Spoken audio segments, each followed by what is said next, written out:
Woman mocks tomb of the unknown soldier, unaware of who's standing behind her. The sun hung low in the sky, casting long shadows across the pristine white marble of Arlington National Cemetery. The air was thick with a solemn silence, broken only by the rhythmic footsteps of the honor guard at the tomb of the unknown soldier. Visitors from all walks of life stood in respectful quietude, their heads bowed in reverence for the fallen heroes represented by this sacred monument. Among the crowd, a young woman named Lisa stood out, her bright clothing and restless demeanor a stark contrast to the subdued atmosphere. At 22, Lisa was a recent college graduate, her mind still buzzing with the excitement of newfound freedom and the endless possibilities that lay before her. She had come to Washington, D.C. on a whim, dragged along by her friends who insisted on a weekend of sightseeing and nightlife. The tomb of the unknown soldier was just another stop on their tourist checklist, a place Lisa had vaguely heard about but never given much thought to. As she approached the cordoned area, her eyes darted around, taking in the sight of the stern-faced guards and the meticulously maintained grounds. But instead of feeling the weight of history and sacrifice, Lisa felt only a vague sense of boredom and impatience. "This is so dull," she whispered to her friend Sarah, who giggled in response. Encouraged by this reaction, Lisa's lips curled into a mischievous smirk. She began to mimic the rigid posture of the guards, exaggerating their movements with comical precision. Her friends stifled their laughter, their eyes darting around to ensure they weren't drawing too much attention. "Look at me," Lisa whispered, her voice dripping with sarcasm. "I'm a super serious soldier. No smiling allowed." She marched in place, her movements deliberately stiff and robotic. Her friends' suppressed giggles only fueled her performance. Unbeknownst to Lisa, just a few feet behind her stood John Matthews, a decorated veteran who had served multiple tours in Afghanistan and Iraq. John's weathered face was a map of the battles he had fought, both on foreign soil and within himself. His eyes, which had seen the horrors of war and the ultimate sacrifice of his brothers in arms, now fixed upon Lisa with a mixture of disbelief and deep sadness.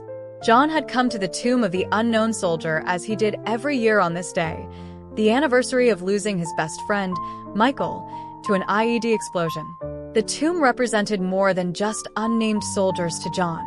It was a symbol of every man and woman who had given their life for their country, including those whose bodies were never recovered, leaving families without closure. As he watched Lisa's disrespectful display, John felt a surge of emotions, anger, disappointment, and a profound sense of sorrow.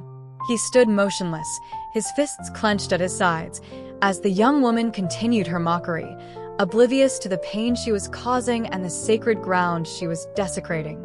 John Matthews stood rooted to the spot, his eyes never leaving Lisa as she continued her irreverent display. The crisp uniform he wore, adorned with medals that spoke of valor and sacrifice, felt heavier than usual. Each giggle, each exaggerated movement from the young woman sent a jolt of pain through his heart, as if reopening wounds that had never fully healed. His mind drifted back to the dusty streets of Fallujah, where he had last seen his best friend Michael alive. The memory was as vivid as if it had happened yesterday, the oppressive heat, the constant tension, and the camaraderie that bound them together in the face of danger. He could still hear Michael's laugh, see his easy smile, even in the direst of circumstances. And then, in a flash of light and a deafening roar, it was all gone. The tomb of the unknown soldier wasn't just a monument to John. It was a sacred space that embodied the spirit of all those who had given their lives. It represented Michael, whose body was never recovered, leaving a void that could never be filled.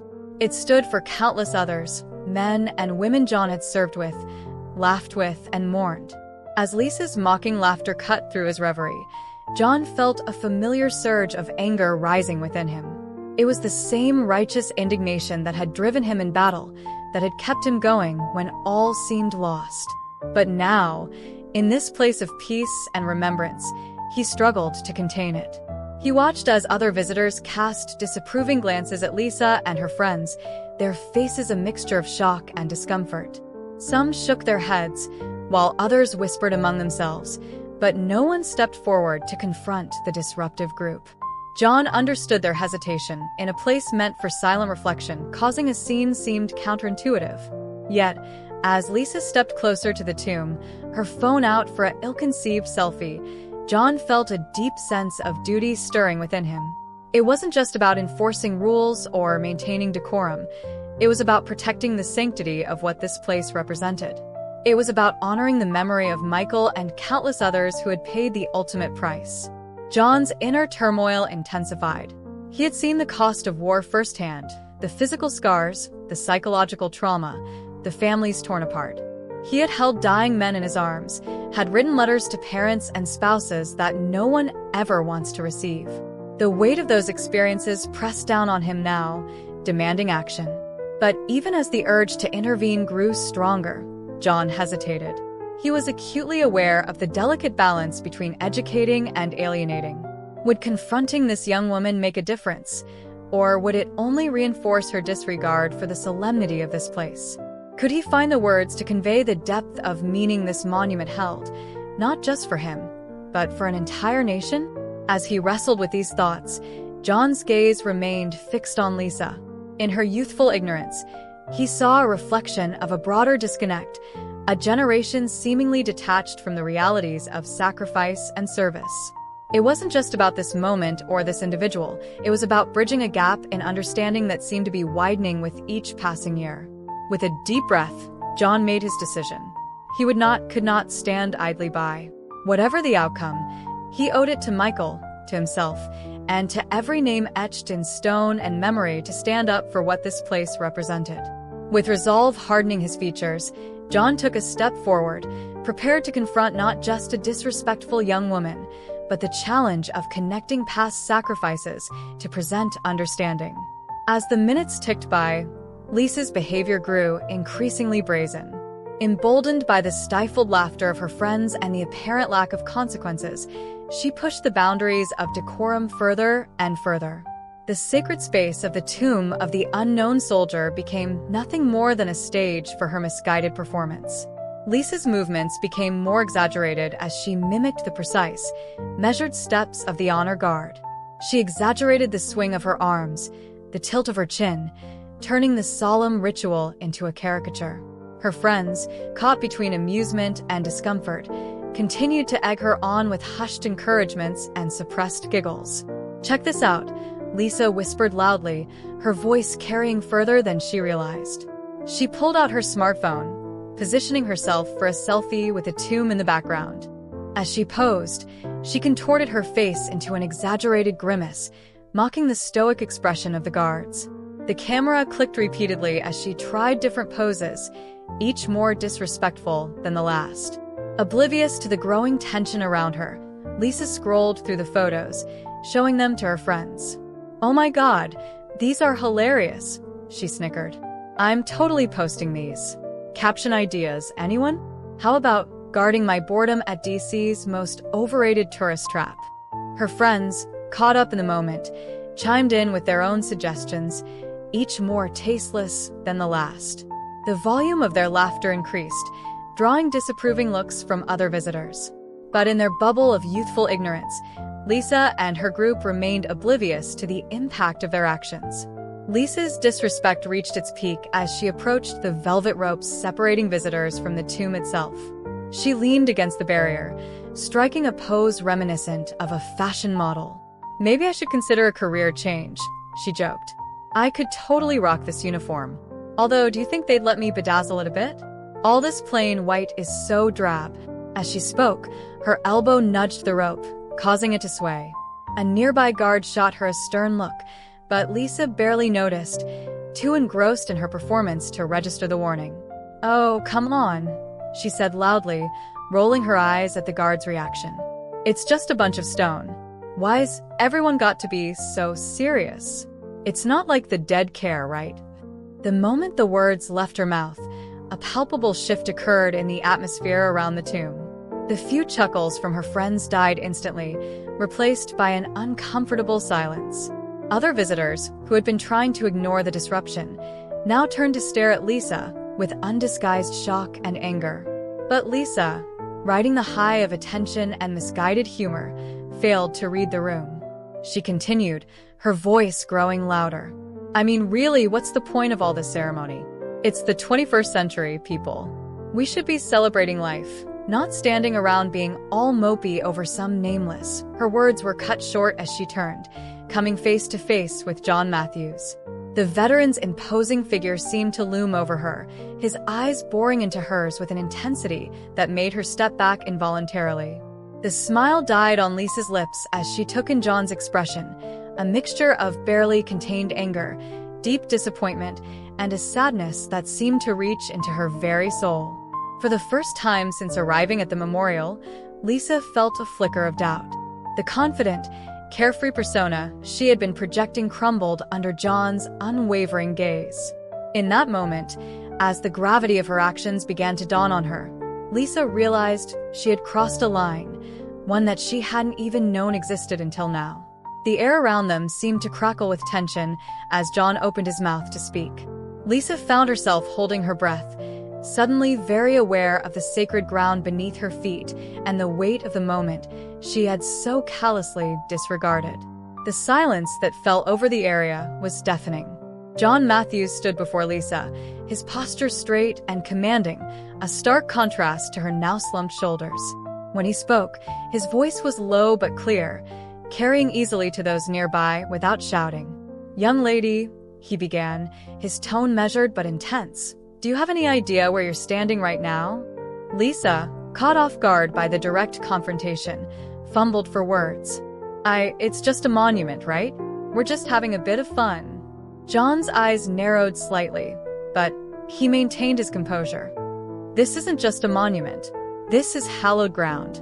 Every inch of this place is saturated with the blood, sweat, and tears of men and women who gave everything for the freedoms you so casually abuse." He gestured towards the tomb. "That marble represents every soldier who never made it home. It stands for the families who never got to say goodbye, who live every day with an empty chair at their table and a hole in their hearts." Lisa's friends had backed away, leaving her alone to face John's words. She tried to muster up her earlier bravado, but it felt hollow now.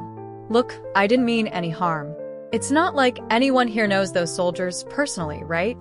John's expression tightened, a flicker of pain crossing his features.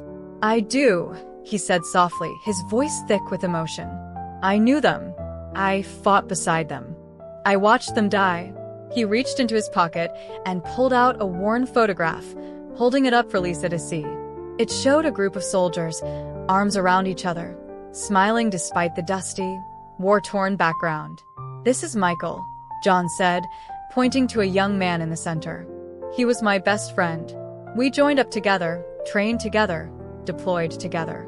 He died in my arms after our convoy hit an IED. There wasn't enough left of him to send home to his family." Lisa's face paled as the reality of John's words sank in. The tomb was no longer an abstract concept, but a representation of real people, people like the smiling young man in the photograph. John continued, his voice growing more intense. "Every day, I live with the memory of holding him as he took his last breath. His family lives with a folded flag and an empty grave. And this tomb? This tomb gives them a place to mourn, to remember, to honor his sacrifice." He gestured around at the other visitors, many of whom were now watching the confrontation unfold. "Every person here has a story. Their wives who never got to grow old with their husbands, children who never got to know their parents, parents who had to bury their children. This place isn't a tourist attraction or a backdrop for your selfies. It's a testament to the cost of the freedom you take for granted."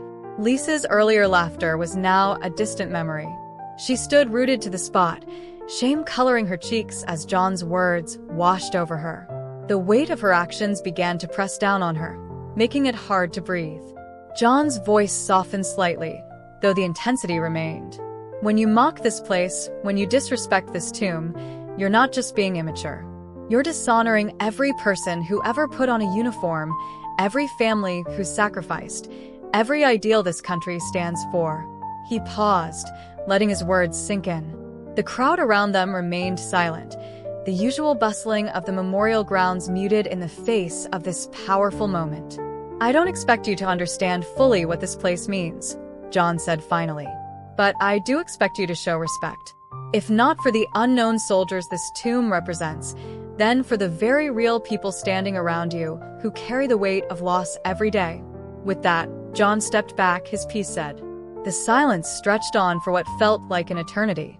Lisa stood there, her earlier bravado completely evaporated, faced with the consequences of her thoughtless actions. The gravity of the moment, the sacred nature of the place she had so casually mocked, now pressed down on her with undeniable force.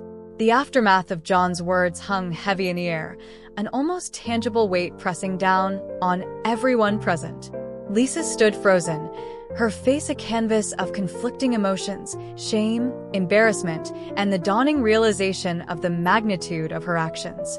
The phone in her hand, so recently an instrument of her disrespect, now felt like a burning accusation.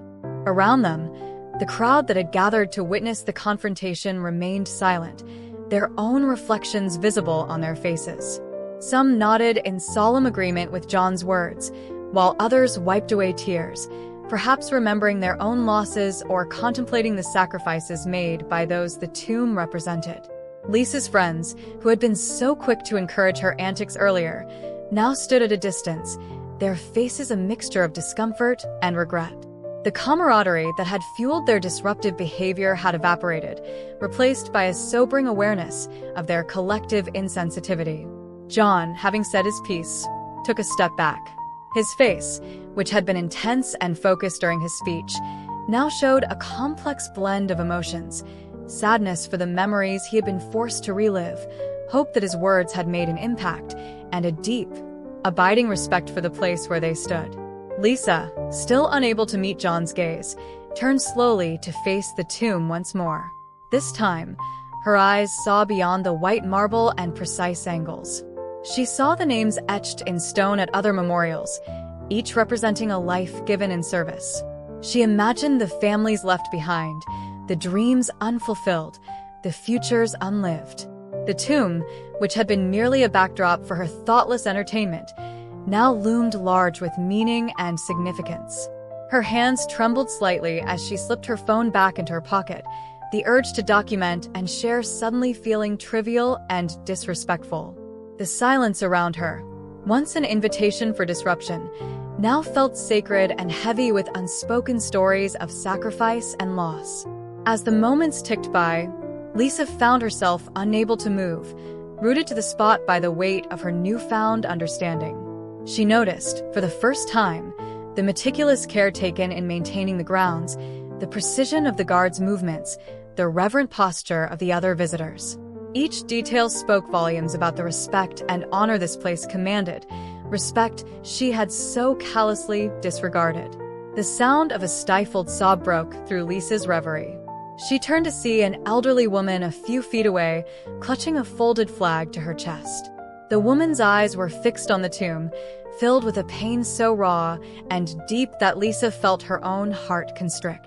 In that moment, the true purpose of this place, as a focal point for grief, remembrance, and gratitude, became startlingly clear. Lisa's gaze drifted back to John, who still stood nearby, his presence a silent reminder of the lesson he had imparted. She opened her mouth, wanting to apologize, to explain, to make amends somehow. But the words stuck in her throat. What could she possibly say that would undo the disrespect she had shown?